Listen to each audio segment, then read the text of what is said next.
Abu Dhabi Marthoma ദേവാലയം ഒരുക്കുന്ന കൊയ്ത്തുത്സവം നാളെ വിവിധ പരിപാടികളോടെ നടക്കും. വൈകുന്നേരം 3 മണി മുതൽ നടക്കുന്ന വർണ്ണാഭമായ വിളംബര യാത്രയോടെയാണ് കൊയ്ത്തുത്സവത്തിന് തുടക്കം കുറിക്കുക.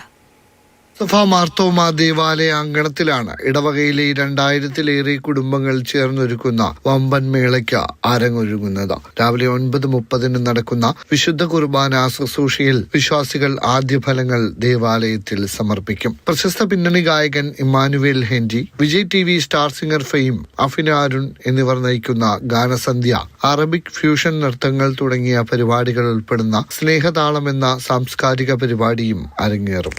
52 ഭക്ഷണ സ്റ്റാളുകളിലൂടെ നടക്കുന്ന ഭക്ഷ്യമേളയാണ് മുഖ്യ ആകർഷണം. കേരളത്തനിമ നിറഞ്ഞ ഭക്ഷണ വിഭവങ്ങളും ലൈവ് തട്ടുകടകളും വ്യാപാര സ്ഥാപനങ്ങളുടെ സ്റ്റോളുകളും മേളയുടെ ഭാഗമാകും. ഇടവക വികാരി ജിജോസി ഡാനിയേൽ, സഹവികാരി Biju A Thomas, harvest festival general convener Joseph Mathew, ഇടവക സെക്രട്ടറി ബിജോയ് സാം ടോം, ട്രസ്റ്റിമാരായ Roni John Varghese, Roji Mathew, joint general convener Bobby Jacob, publicity convener Nobil Sam Simon, Biju Philip, Ranjith R, വിവിധ കമ്മിറ്റികളുടെ കൺവീനർമാർ എന്നിവർ വാർത്താ സമ്മേളനത്തിൽ പങ്കെടുത്തു.